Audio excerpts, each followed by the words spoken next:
จากความไม่พอใจเกี่ยวกับสงครามระหว่างอิสราเอลกับอิหร่านปิดน้ำกันวันนี้เพื่อชีวีที่ดีกว่าปิดไฟกันเถิดหนาเพื่อชีวาลูกหลานไทยจบข่าวบุญมาศรีมาศอ่านรับฟังข่าวครั้งต่อไปเวลา 15 นาฬิกาติดตามข่าวที่นำเสนอไปแล้วได้ที่ www.thainews.prd.go.th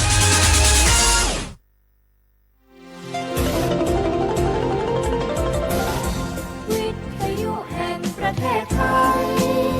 ให้ความรู้คู่ความสุข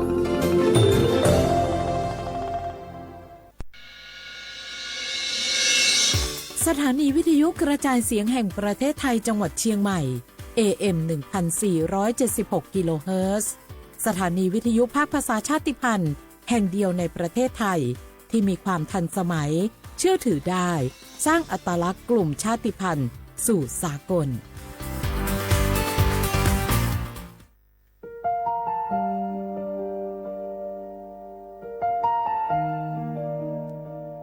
ขอน้อมเกล้าถวายอาลัยสมเด็จพระพันปีหลวงพระแม่แห่งแผ่นดินผู้ทรงเมตตาเหนือเกล้าขอพระองค์เสด็จสู่สวรรคาลัยข้าพระพุทธเจ้าข้าราชการและเจ้าหน้าที่สถานีวิทยุกระจายเสียงแห่งประเทศไทยจังหวัดเชียงใหม่กรมประชาสัมพันธ์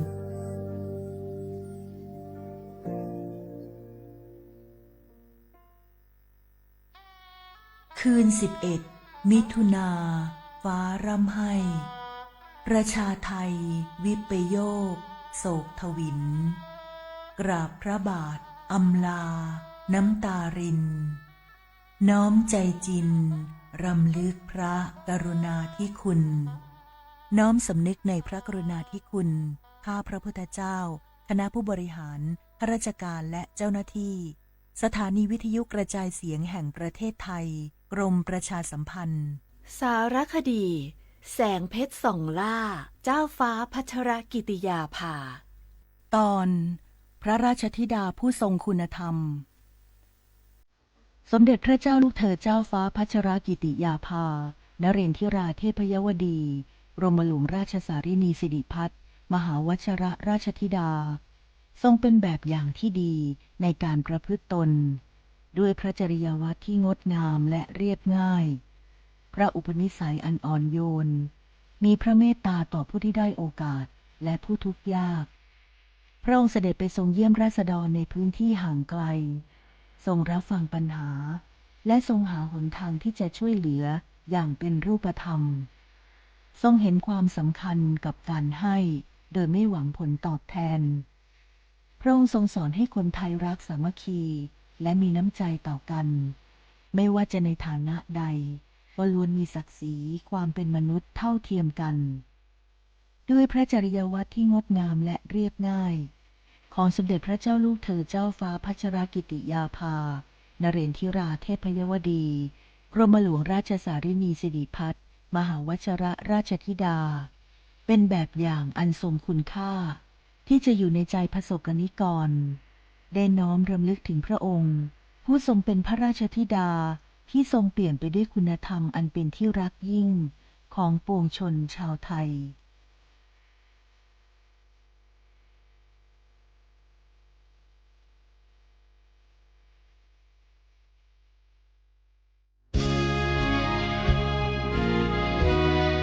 พระบารมีปกเกล้าเพื่อปวงชนชาวไทยจากพระราชกรณียกิจนานับประการที่พระบาทสมเด็จพระเจ้าอยู่หัวและพระบรมวงศานุวงศ์ทรงทุ่มเทพระวรกายทรงงานอย่างไม่เหน็ดเหนื่อยเพื่อประโยชน์สุขของประสบนิกรจากโครงการหลวงสู่การพัฒนาแหล่งน้ำส่งเสริมการศึกษาและด้านสาธารณสุขที่มุ่งเน้นการพึ่งพาตนเองและการพัฒนาอย่างยั่งยืนทุกย่างพระบาทคือการทรงงานทุกพระราชดำริคือพลังแห่งการพัฒนาเพราะประชาชนคือหัวใจของแผ่นดิน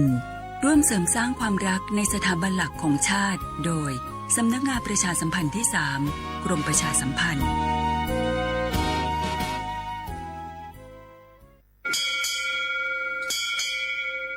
ว โอโบดะจ้า โอมิโชเปอร์ เหมอซุนคา บอกว่า ย้อซง ดูธรรมา สถานีวิทยุภาษาชาติพันธุ์แห่งเดียวในประเทศไทย ทันสมัยเชื่อถือได้ แล้วพบกันที่ สวทเชียงใหม่ AM 1476 กิโลเฮิรตซ์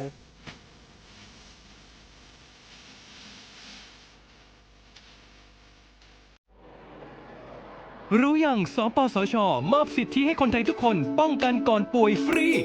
ไม่ว่าจะเป็นฉีดวัคซีน รับยาคุมกำเนิด ถุงยางอนามัย คัดกรองมะเร็งปากมดลูก มะเร็งลำไส้ใหญ่ ตรวจเบาหวาน ความดันโลหิตสูง เจาะเลือดตรวจคอเลสเตอรอล หรือฝากครรภ์และคุมกำเนิดเป็นต้น เพื่อลดความเจ็บป่วยและประหยัดค่ารักษาพยาบาล ตรวจสอบสิทธิได้ง่ายๆ ที่แอปเป๋าตัง กระเป๋าสุขภาพ เมนูสิทธิสุขภาพดีป้องกันโรค สอบถามเพิ่มเติม สายด่วน สปสช 1330 สปสช ชวนคนไทยทุกคนทั่วประเทศ ใช้แอปเป๋าตังเช็คสิทธิประโยชน์รับบริการป้องกันโรคตามกลุ่มวัย เพื่อลดความเสี่ยงการเจ็บป่วย โดยเลือกเมนูกระเป๋าสุขภาพ เลือกสิทธิสุขภาพดีป้องกันโรค สามารถจองคิวพร้อมนัดวันและเวลาเข้ารับบริการได้ฟรีและประหยัดสะดวกรวดเร็วตรวจสอบสิทธิได้ง่ายๆเพิ่มเติมสายด่วนสปสช1330สอบถามเพิ่มเติมสายด่วนสปสช1330ติดขัดเรื่องการรักษาไม่รู้จะใช้สิทธิบัตรทองยังไงไปที่ไหนได้บ้างต้องการร้องเรียนร้องทุกข์มีคำถามมากมายเกี่ยวกับการใช้สิทธิบัตรทองสอบถามได้ที่สายด่วนสปสช1330โทรฟรี 24 ชั่วโมงตอบทุกคำถามให้คุณรู้ทุกเรื่องเพื่อไม่พลาดทุกสิทธิการรักษา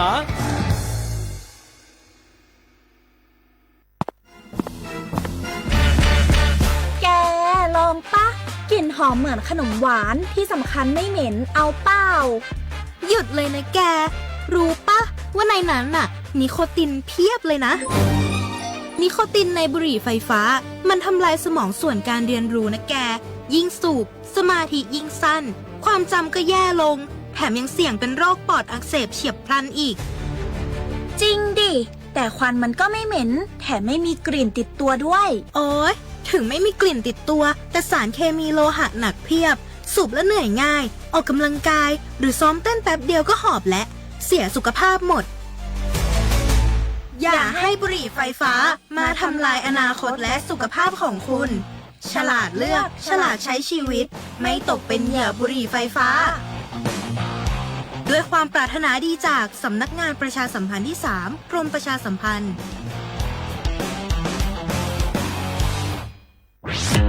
กรมประชาสัมพันธ์เดินหน้าร่วมมืออาเซียนพัฒนาสื่อยุค AI ให้ปลอดภัยและมีจริยธรรมเน้นบทบาทสื่อต้องรู้เท่าทันเทคโนโลยีตรวจสอบข้อมูลและรับผิดชอบต่อสังคมหลายประเทศมีแนวทางน่าสนใจอาทิสิงคโปร์ตั้งทีมตรวจสอบคอนเทนต์จาก AI ป้องกันข่าวปลอมอินโดนีเซียจัดทำคู่มือการใช้ AI อย่างมีจริยธรรมในงานข่าวสำหรับประเทศไทยชูการนำนวัตกรรมผู้ประกาศข่าว AI การแปลคำบรรยายการใช้ Social Listening Tools วิเคราะห์กระแสตรวจสอบข่าวปลอมพร้อมทั้งสร้างภูมิคุ้มกันประชาชนผ่านโครงการทันคนโกงและสอนการรู้เท่าทันสื่อแก่ผู้สูงอายุทั่วประเทศร่วมสร้างสังคมดิจิทัลอาเซียนที่ปลอดภัยไปด้วยกันด้วยความปรารถนาดีจากสำนักงานประชาสัมพันธ์ที่ 3 กรมประชาสัมพันธ์สถานีวิทยุกระจายเสียงแห่งประเทศไทยจังหวัดเชียงใหม่กรมประชาสัมพันธ์ประกาศรับสมัครบุคคลเป็นลูกจ้างเหมาบริการตำแหน่งพนักงานกระจายเสียงภาษาเมียนจำนวน1 อัตราเพื่อเป็นตัวแทนนำข่าวสารร่วมพัฒนาคุณภาพชีวิตชาวเมียนและเผยแพร่วัฒนธรรมท้องถิ่นให้เป็นที่รู้จักผู้สนใจยื่นใบสมัครด้วยตนเองได้ที่งานธุรการสถานีวิทยุกระจายเสียงแห่งประเทศไทยจังหวัดเชียงใหม่ตำบลช้างคลานอำเภอเมืองจังหวัดเชียงใหม่ตั้งแต่บัดนี้เป็นต้นไปสอบถามข้อมูลเพิ่มเติมได้ที่053-276-068ในวันและเวลาราชการมังลิวเอาเก่งเศร้าก็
ว้างอ่ะอามาซานีโมขวานี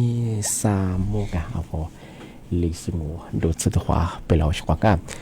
เอาลิสุงปากกากงเมธาจิมหมายสถานีวิทยุกระจายเสียงแห่งประเทศไทยจังหวัดเชียงใหม่วะโดยจากงานสำนักงานประชาสัมพันธ์ที่3ไงกรมประชาสัมพันธ์งงาอาทิบะเฮอบางชื่อสวทเชียงใหม่แบบคือดาชวังาอาทิบะทาววิทยุว่ามือจะมางบรรยายยี่ครึ่งความเที่ยวบะเฮอที่ตูลีเฮียชีดสืโฉวโจเนี่ยตัวงานกว่ายี่ระบบบะเฮอระบบเองอาทิทาวระบบไลฟ์สดไงเฟซบุ๊กยี่เพจบะเฮอสวทเชียงใหม่ AM 1476กิโลเฮิรตซ์ถึงไลฟ์สดอย่างมองว่ากดติดตามถ้างบบ้างไงชงหาบทสุภาพคดี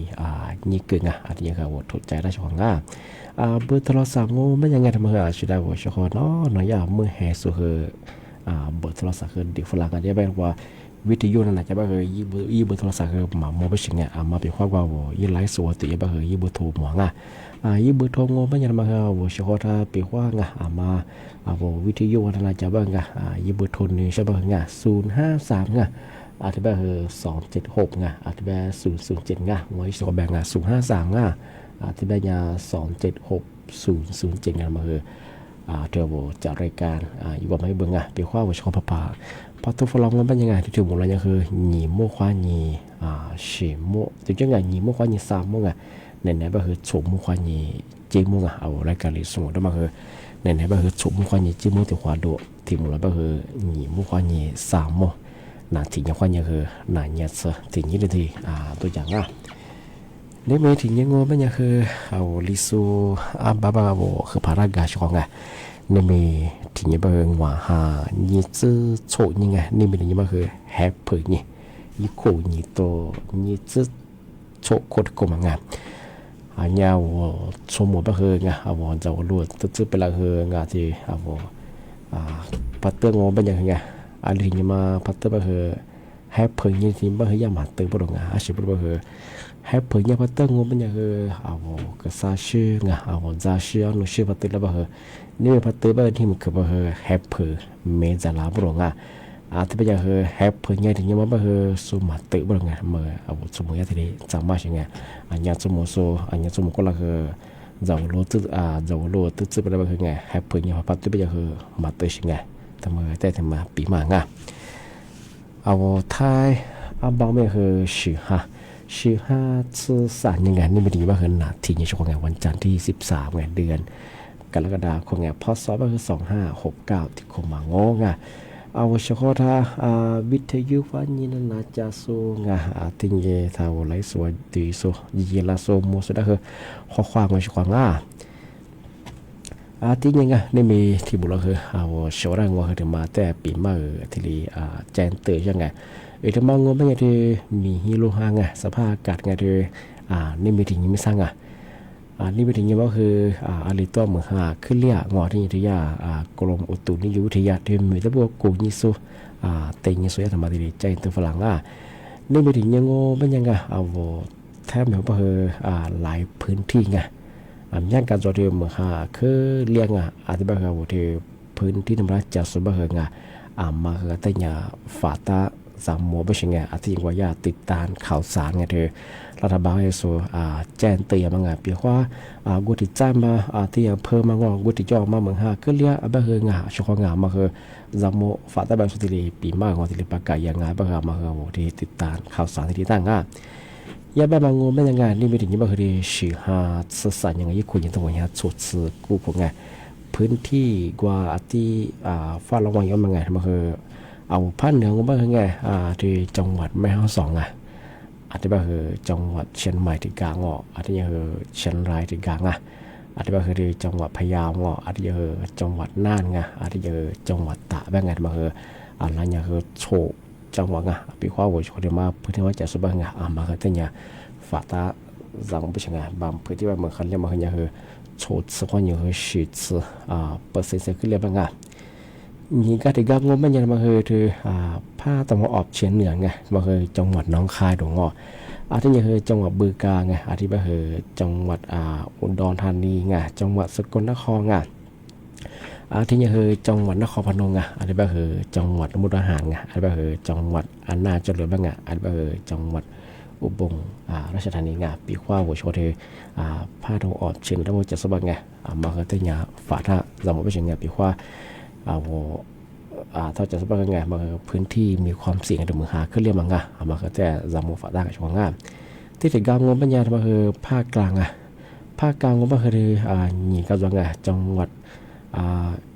กาญจนบุรีไงอาจจะคือราชบุรีไงมาคือหญิงกลางมาคือที่เนี่ยฝ่าล่าสมมติช่วงงานหาขึ้นเรียบบ้างอ่ะที่ถึงการก็ไม่เทินมาคือผ้าตะวันออกไงมาคือเนี่ยคือมีเฮลองหาอยู่เฉยไงอาจจะคือเหมือนหาขึ้นเรียบมันเนี่ยคือ10%ซีเรียสเลยช่วงไงอาจจะไม่ได้ว่าผ้าตะวันออกตะวันจะสบายไงมาคือที่เนี่ยฝ่าล่าสมมติว่าที่ถึงการก็ไม่เนี่ยมาคือจอว่าผ้าใต้ไงภาคใต้ที่พวกงูมันจะคือเหมือนหาคือเลี้ยงไงเอามาใส่คือเหมือนหาคือเลี้ยงไงมาก็คือที่ติดเชื้อเลี้ยงไงแต่มาคือยาเจนที่พลังว่าทะเลอ่าวไทยที่พวกไงอันดามันที่พวกคือไงที่ผมว่าความต่อสู้กับบิสุบคือเอามาใส่เสื้อผ้าเนี่ยสู้มาเกิดด้วยไงสิ่งที่พวกคือมีโลหะขึ้นอยู่คือน้ำทะเลบางเงาะอาจจะมาคือมั่วสิ่งไงกว่ามีฉะบางเงาะแบบยิมมูจะว่าคือเนี่ยคือหนีไม่ค่อยเนี่ยคือสามไม่ไงที่ก็จะว่าคือยี่ความสูงไงยี่มูจะว่าคือละลิมิตสิบเป็นงานกว่ายี่ครึ่งทะเลบางเงาะอาจจะว่าคือมีสิบว่าคือโซมาเกิดจีบไงมาคือถ้าพวกว่าถ้าพวกจะสบายงานมายี่เขาได้ติดตามราชของงานมาคือทีนี้มีสร้างงานยามแม่ผมว่าคือไงจะมาจะช่างงว่าคือเที่ยวคือไปหัวยามแม่ไงเที่ยวภาคเหนือไงเอาเพิ่นแล้วว่าเหมือนหาคือเรียนว่าเที่ยวว่าอยู่ว่าจะสูงอ่ะอาจจะแบบว่าอาจจะลุกคุยเคยจะโซคืออาจจะฝ่ารับไปชิงงานไปความเหมือนหาเนี่ยสลิงว่าโจ้พันเลี้ยงว่าไงแบบน่าจะทิ้งหันด้วยพันเลี้ยงว่าคืออาจจะเจียมงอที่เราว่าอยู่ว่าขยี้ซัสจะยาลามาถึงว่าจะรับไปชิงกว่าละมั้งอ่ะมีอันนี้แบบเดียวว่าอยู่บ้านจันนี่ฮิชาลามาคือจังไงแบบคือมาคือที่เนี่ยฝ่าละจำโมแบงกันมาอย่างที่เจนตัวฝ่ายช่วงงานที่มาที่เชียงโง่เป็นยังไงว่าชาวเขาเรียกว่าที่มาปีมาอาทิสตาจิเชียงไงที่มาคือมาคือที่เล็กเล็กยิ่งไม่เชียงไงก็คือที่เล็กเปล่าอย่างไงที่มาคือที่ติดความเหมือนกันช่วงมาคือยังคือลาซาหัวซ์ที่เล็กเปล่าไงวันนั้นปีมามันก็มาคือเมียที่นี่ก็คือชื่อ4年ไงเมียมันคือจะว่าจะกรุงเทพมหานครไงว่าถนนลาดพร้าวเป็นไงมาคือเดียสถานที่อย่างว่าโรงเบียร์เป็นไงโรงเบียร์ไม่ถือว่าพอแบงไม่ถือสักฟ้าโซกับเบียร์กว่าสุดไงว่าสักฟ้ากับเบียร์ดวงเหาะสถานที่ยิบผ่านยิบบาริชิงไงมาคือไม่เหมือนคือจ้างโง่ไม่คืออาตูเบียชิงไงถือยาสักฟ้ากับเบียร์ว่าอาตูเบียร์ไม่คือหลัดโชมาคือชื่อคนแล้วบางก็คือยังคือไงทำไมคือยังคือมัธยาชาก็ลาหนีจุ่มว่ายี่ข้อมูลอัปเดตได้มาคือยังคือมาสัญญาคือหนีจื้อชีวะที่ลีชีขวัญเลี้ยวบดงานมั้งไงที่ยังคือน่าสงไม่ยังคือยี่เหี้ยสมุนชีขวัญไงยาบ้าคือไงทำไมคือยังคือที่ติดความมั้งไงใช่ไงอันเนี้ยกูลางงบ้าคือติดความมั้งคือยี่โก你都我遐我吃你过，你都我遐我吃你过过来的话嘛和拿出什么和你和错吃修啊，ที่จะคือน้ำมาบ้างยังไงยี่ห้อสมุนไพรมาคือไงมาคือว่าญาติยี่ผ่านก็มาคือสติก้าผ่านได้ไงมาคือเอกมัยงานมาจอกรุงเทพฯมาไงแต่มานี่ถ้ากูลาสกุลอะไรอย่างเงี้ยความมั่งไงที่มาคือที่ยายิพัดบาคืออัตตัวเบียดตัวเชิงแบบหลักสูตรที่มาคือชื่อเขาเลยมาคือสูตรชื่อว่าไงที่อย่างที่อันเนี้ยกูเรามาคือยี่โกยี่ตัวเนี้ยสูตรหัวกูแบบละลีโกหัวกูเราความมาคือไงมาคือจอเมาเทมไงเมาเทมบีผ่าแบบไงมาคือจอสัตหีว่าไงมาคือหลักสูตรมาคือยังยี่จื้อชัวไงอันนี้คือสิ่งที่โกมาเดียคนยังต้องอย่างชดกู้พงกันมาคือไม่เหมือนเคยจ้าไงมาคือจอย่าลมเบียแบบไงจอถนน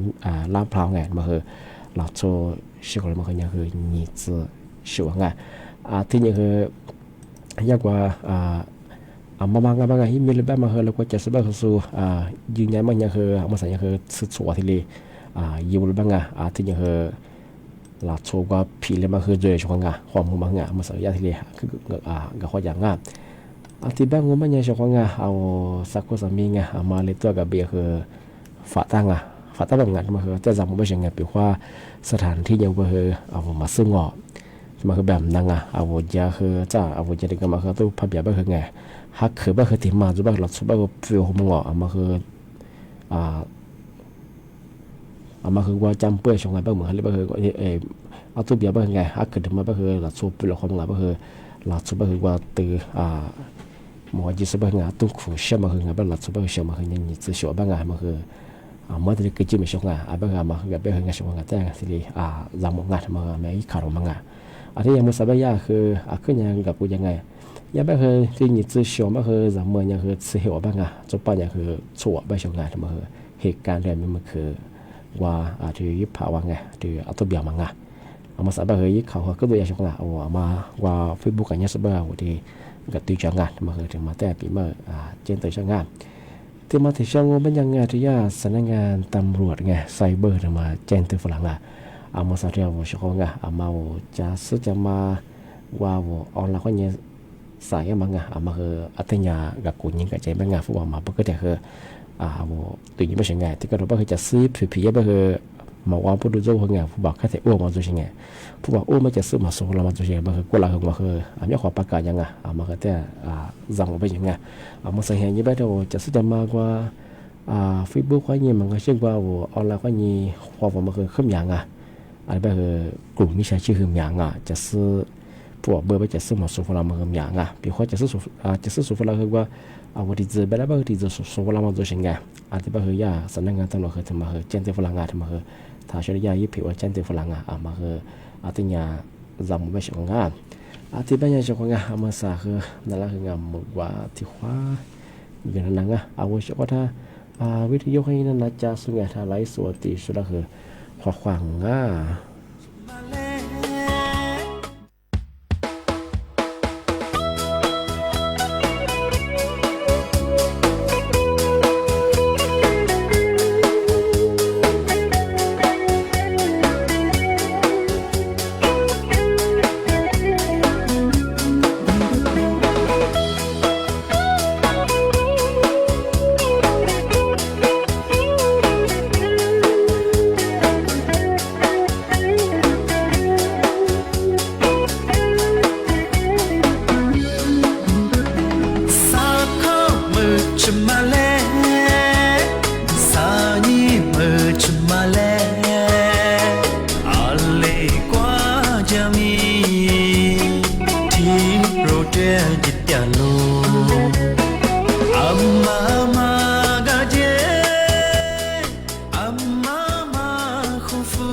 咋咋么吃嘛，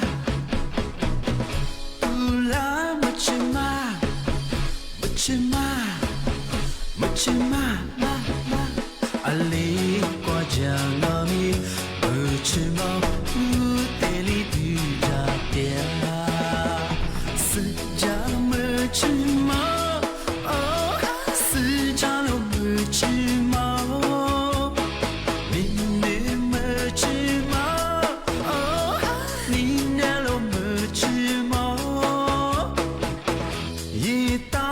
吃嘛，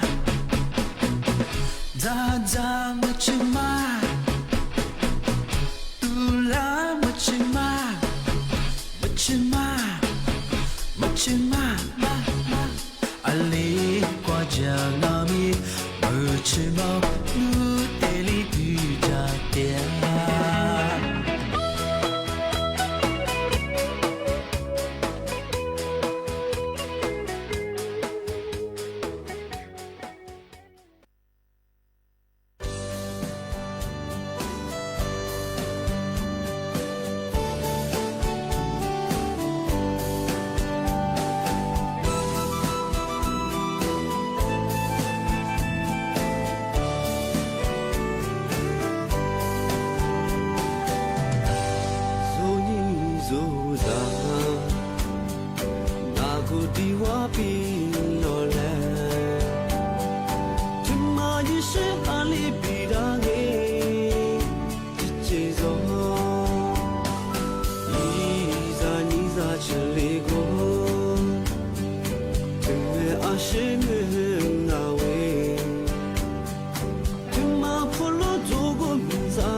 ที่ยิงอาเทมาแต่เชื่ออาชุดาวชขวายาก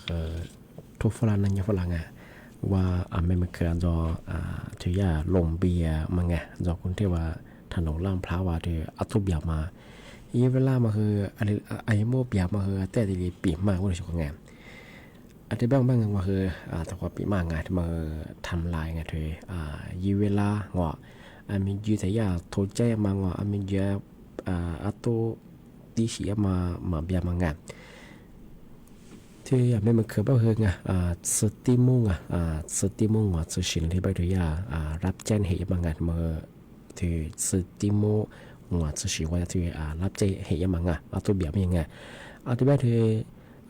อะไรสักว่าสื่อนิโมนี่นะที่แบบที่เจ้าหน้าที่สู้กว่าเจ้าหน้าที่ดับเพลิงไงที่ตัวที่เขียนมาสู้เปลี่ยนเราสิ่งไงที่แบบที่สื่อนิโมซาสื่อนี่นะที่แบบตัวคือเบียบคือที่เขียนมาคือที่ชิมุลงาตัวเบียงาอันแบบว่าตัวที่ชินนักย่างงเป็นยังไงที่ลัดโซไว้คนยังที่เชื่อคนแล้วมาเป็นยังนี่จื้อเชื่อว่าคนเนี่ยมางงไปคือจุป้ายังกูว่าจวงที่แบบลำเมืองยังสิเหวะที่ยังน่าสู้น่าสู้เป็นยังสิเหวะจวงซื้อเหวะคนเนี่ยมางงเป็นยังสีแดงไม่เคยว่าคือหนามังทำไมเหวะซะอันแบบว่ายี่สิบชิงสีเหลืองไม่คือเฉียวหวางอันแบบว่าสีเขียวไม่ยังยี่สิบแบบคือสว่างสีแดงมันยังยี่สิบแบบว่ายี่คือสหายมังคือหนามังสีเหลืองแบบว่าตัดต่างอย่างวันที่สุดเนี่ยมาอันแบบที่สีเขียวแบบว่าแต่ก็สัญญามันนำมาไงว่าก็คือหนาวไงที่ยิ่งนำปลาตัวมังงะที่มาที่ยากว่าตัวตีฉีกันเนี่ยที่ยากว่าหลักสมองมังงะที่แบบนี้ไงที่มากันเนี่ยชงมันก็คือตีหนึ่งไงสักว่ามันคือทีโมซาสนาเทมเบอร์เทวในยอดรัฐมนตรีไงทุกทีคือร้านที่ลงพื้นที่ที่ตุยหลังที่แบบว่าเทวนายกรักกันเนี่ยเบอร์นายกกว่าญาติว่าที่สู้มีไงที่เจ้าหน้าที่ส่วนกว่ายี่เกี่ยวข้องสุดแล้วไงทีเลยร้านยังคือตัวเบียมังความเบียงเรียกมาคือที่พี่ทีเลยก็ตัวสุดยอดยังไงแต่มังที่บ้างมาที่กูม่วงเมื่อเอานายกตัวคนร้ายยังไงร้านยังทีกับกูยังกับตัวละมังแต่มามีมาเคยยี่เวลาเห็นยังไงที่บ้างไม่ยังชกงมาคือเอาสับกระสับมิงกับเบี้ยงอะไรตัวเยอะคือมาก็ดีมาจับงานแต่มาคือที่ความมังอันนี้ก็ลาลีโคตัวขวาคือเดี๋ยวจะไงอันนี้คืออันนี้ก็ลาลัดสับคมลัดตัวขวาคือไงที่มันลัดโซเชียลไม่คือชีชีวัดเชื่อมาตัวขวาเดี๋ยวจะไงอันนี้ที่ญี่ปุ่นยังตัวอย่างโซชื่องอขวาตัวขวาคือยังที่ลบที่เมาเทปไม่งานมาคือยังที่สักพักกับบิ๊กงานที่ผ่านเบียร์ดิฉันไงเมื่อหลังโซ่คือยี่จุดชัวที่ว่าชิวเลยไงที่แบบเดียวสิ่งที่ขวาบ้างไงญี่ปุ่นยังตัวอย่างจุดสุดแบบสิ่งที่กูมาคือยี่จุดชิวงานมาคือยังที่ขวาอะไรบ้างไงมาคือยังสิ่งที่ภาษาบ้างละสาวขวาสังเกตยากว่ายี่ผ่านยี่บาร์ดิฉันไงที่สักพักจะมีกับบิ๊กว่าที่สืบดูกันไงมาตัวเบียร์บางไงมาคือสิ่งที่ขวาภาษาบ้างคือสาวขวาสุดที่เกลียวไงที่แบบไงมากับเบียร์ไงชิวงานมาก็เดี๋ยวมากว่าชิไงพัดเดียบคือไงมาสถานที่ที่คือมาฟาชิบก็คือมาจีมาคือข้างานมาคือแต่เลยปีมาจากงานที่บ้านไม่ใช่ชงงานมาไปคว้ายี่ข้อมูลเพิ่มเติมนี่ใช่ไหมมาใส่บ้างว่าโซยี่ข่าวจากกสิดีประกาศว่าที่ปีมาจากงานมังว่ายี่ข้อมูลเบื้องต้นที่ปีมางานชุดงานที่บ้านยังงานมาใส่คือยี่เวลาคือสารเทศสายชิดเดียชงงานบ้างคือสารเนี่ยไงชมมุขวันยังคือเจ้ามัวตัวความมูลค่าชงงานนี่ไม่ถึงมูลบ้างคือเอาลีซึ่งงประกาศกุบัตรจิ้มหมายไงสถานีวิทยุกระจายเสียงแห่งประเทศไทยจังหวัดใช่ไหมหรือยังอันนี้ก็คือสำนักงานที่3ไงมาคือกรงประชาสัมพันธ์ตัวอย่างอันนี้ก็มันก็จะคือสวทเชียงใหม่แบบคือดาวผู้ชกว่าวิทยุนาจะสู้ไงไลฟ์สดที่สุดคือบ่มึงผู้ชกว่าคือจะชิจอมาผู้จะชิจอว่าแบบนี้ว่าจริงนี่คือนั่นจะเป็นสิ่งที่ต้องเจ๊งผู้ชกว่าคือปีมาคือที่เรียนจบที่แบบคือสั้นเนี่ยสมมุติในความยังคือชิมตัวกว่ามูลค่าผู้ชกว่าคือเครื่องมือข้อความสวัสดีครับ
ทั่วประเทศเสนอข่าวต้นชั่วโมง รู้เร็วรู้จริง